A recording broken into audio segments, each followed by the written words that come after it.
नमस्कार। आज का वीडियो बड़ा खास होने वाला है। आज हम जानेंगे हमारे हिंदी साहित्य के इतिहास के बारे में, यानी हिंदी साहित्य का काल विभाजन कैसे हुआ, किस किस ने किया, कौन कौन से काल, और सबसे बड़ी बात इन कालों का नामकरण क्या रहा। और खास तौर पे मैं आपको जानकारी दूंगा कि परिस्थितियां इन कालों में कैसी कैसी रही। और ये सभी के लिए जानना जरूरी है, क्योंकि इस प्रकार की चीजें उन सब बच्चों को याद होनी चाहिए जो किसी भी तरह से हिंदी से जुड़े हुए हैं। तो कैसे, आइए देखते हैं।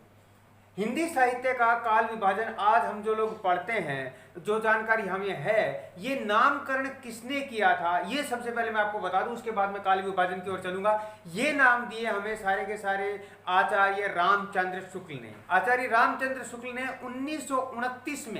1929 में हिंदी साहित्य का इतिहास नाम से जो पुस्तक लिखी थी, उसमें ये काल विभाजन किए थे। और ये सर्वमान्य है, ये सभी ने माने हैं कि ये काल विभाजन सर्वश्रेष्ठ है। हालांकि इससे पहले बहुत सारे लोग काल विभाजन कर चुके हैं, उनके बारे में भी जानकारी मिलेगी आपको इसी वीडियो के एंड में या अगले वीडियो में। लेकिन सबसे पहले आज जानते हैं इस काल विभाजन के बारे में। आचार्य रामचंद्र शुक्ल ने दिया था हमें ये काल विभाजन 1929 में। तो देखते हैं ये कौन कौन से काल, इनके नाम और कब कब इनका समय रहा।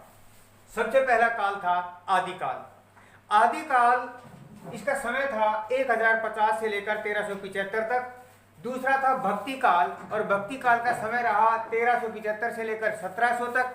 और तीसरा काल रीति काल, रीति काल का समय रहा 1700 से लेकर 1900 तक। और आधुनिक काल जो चौथा काल हमारा है, इसका समय रहा 1900 से लेकर 1984 या आज तक हम इसे कहते हैं।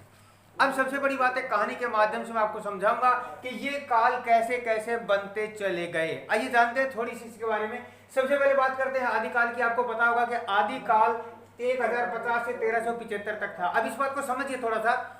ये जो काल था, ये रजवाड़ों का काल था, यानी भारत में छोटे छोटे रजवाड़े उस समय होते थे और वो आपस में लड़ते झगड़ते रहते थे। इसी के आधार पर ये परिस्थितियां चलेंगी। आपको जानकारी के लिए बता दूं कि किसी भी काल को समझने के लिए हमें 4 परिस्थितियों को जानना आवश्यक होता है। राजनीतिक परिस्थिति कैसी थी, धार्मिक कैसी थी, सामाजिक कैसी थी और आर्थिक कैसी थी। लेकिन हमें साहित्य के बारे में जानना है, इसलिए हमें परिस्थितियां 5 जाननी पड़ेगी। और 5 परिस्थितियां, 5वीं कौन सी होगी, साहित्यिक परिस्थिति कैसी थी। तो इस तरह से हमें ये काल विभाजन समझने के लिए 5 परिस्थितियों को समझना पड़ेगा। राजनीतिक परिस्थिति, धार्मिक परिस्थिति, सामाजिक परिस्थिति, आर्थिक परिस्थिति और साहित्यिक परिस्थिति। तो पहली बात करते हैं आदिकाल की। जैसे कि मैंने बता चुका मैं 1050 से लेकर 1375 तक का ये काल रहा था, जिसे मैं आदिकाल कह रहा हूं। और इस समय रजवाड़ों का काल था। अब सोचिए, वो बात बात पर, छोटी छोटी चीजों पर लेकर, छोटे छोटे जमीन के टुकड़ों को लेकर आपस में झगड़ते रहते थे। तो उस समय राजनीतिक परिस्थिति कैसी थी भारत की। मैं भारत की बात करूंगा, हिंदी साहित्य का इतिहास हम लोग कर रहे हैं। तो परिस्थिति राजनीतिक कैसी थी, राजा आपस में लड़ते झगड़ते रहते थे, यानी युद्धों का काल इसको कहा जा सकता है। इसमें लगातार युद्ध चलते रहते थे आपस में। तो राजनीतिक दृष्टि से ये परिस्थिति बहुत बढ़िया नहीं थी आदिकाल की।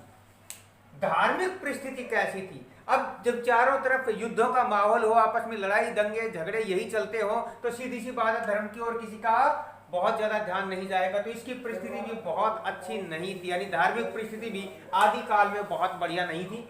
इसके बाद सामाजिक परिस्थिति, समाज भी ये मान के चली कि टूटा फूटा ही था, क्योंकि लोग डरे सहमे रहते थे उस समय और राजाओं के पूरी तरह से अधीन थे। तो सामाजिक परिस्थिति भी बहुत अच्छी आदिकाल की नहीं थी। बात करते हैं आर्थिक परिस्थिति की। तो जो भी प्रजा का धन था वो सारा का सारा युद्धों पर लगता था। युद्ध के लिए हथियार खरीदने हैं, युद्ध के लिए घोड़े हाथी खरीदने हैं, और फिर युद्ध के लिए जो स्थान चुना जाता था वो भी आमतौर पर खेती के ही होते थे। तो वहां पर भी दिक्कतें थी। तो आर्थिक परिस्थिति भी इसकी बहुत बढ़िया नहीं रही थी। और बात करते हैं साहित्यिक परिस्थिति की। अब जब देखिएगा, ऐसा माहौल हो जब चारों तरफ युद्ध युद्ध हो रहे हो, पैसे किसी के पास हो नहीं, तो निश्चित रूप से साहित्य रचना भी नाम मात्र की होगी। तो इसमें जिन 12 पुस्तकों का जिक्र किया जाता है, उन पुस्तकों को छोड़ दे तो साहित्यिक परिस्थिति भी इस काल की बहुत बढ़िया नहीं थी। तो आदिकाल की परिस्थितियों से मैंने आपको अवगत करवा दिया। बात करते हैं भक्ति काल की।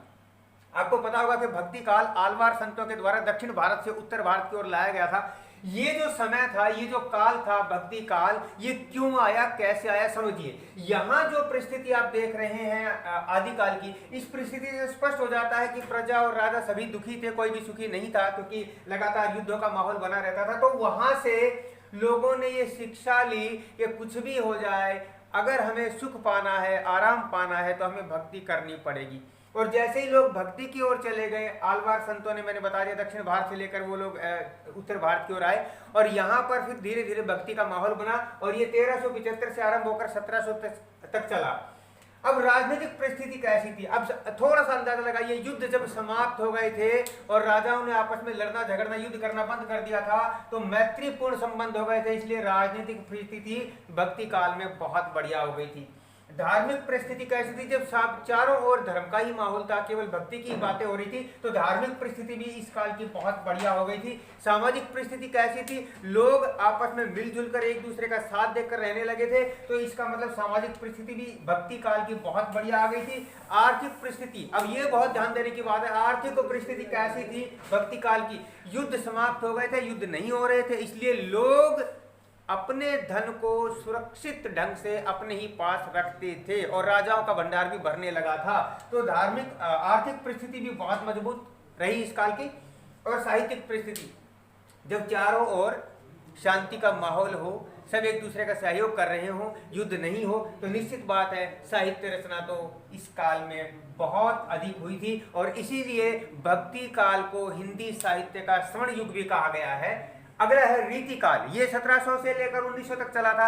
अब थोड़ा सा परिवर्तन हुआ, जब लोगों के पास धन ही धन हो गया, राजा माला माल हो गए, भंडार भर गए, और ये आपको पता है कि अधिकता हर चीज की प्रभावित करती है। तो जब अधिक धन आ गया तो राजाओं ने सोचा कि इस धन का क्या किया जाए, तो उन्होंने धीरे धीरे करके सुरा और सुंदरी का प्रयोग शुरू कर दिया था। तो रीति काल की परिस्थिति राजनीतिक तौर पे कैसे हुई, लड़ाई झगड़े तो इस काल में बहुत अधिक नहीं हुए, लेकिन उसके बाद भी राजनीतिक परिस्थितियां एक दूसरे से बहुत अधिक गहरी संबंधित भी नहीं थी, इसलिए राजनीतिक परिस्थितियां अच्छी तो थी लेकिन बहुत अच्छी नहीं कह सकते। धार्मिक परिस्थिति कैसी थी, लोग धीरे धीरे धर्म से विमुख होने लगे थे और सुरा और सुंदरी यानी नशे की ओर बढ़ने लगे थे, इसलिए धार्मिक परिस्थिति भी बहुत अच्छी नहीं रह गई थी। सामाजिक परिस्थिति भी इसी तरह का माहौल हो गया था, क्योंकि लोग एक दूसरे से थोड़े से कटने लगे थे।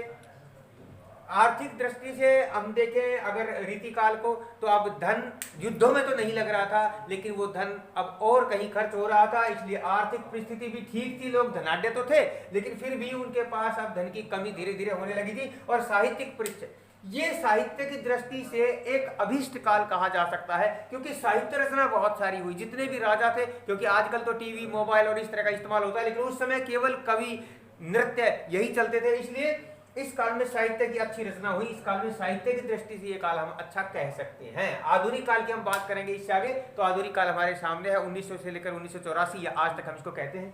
तो ये थी हमारे पास परिस्थितियां और ये थे हमारे काल विभाजन जो आचार्य रामचंद्र शुक्ल ने हमें दिए हैं। अब अगले वीडियो में जो हम बात करेंगे वो करेंगे कि कौन से काल में कौन से कवि हुए, किस सूत्र से हम उनको याद कर सकते हैं। तो इस वीडियो को बार बार देखिएगा और इनको याद करने का कोशिश कीजिएगा। अगले ही वीडियो में मैं आपको जानकारी ये भी दूंगा कि पहला कवि कौन था, पहला उपन्यास कौन सा था, पहला नाटक कौन सा लिखा गया था, ये सारी बातें भी उसमें हमें जानने के लिए मिलेंगी। नमस्कार।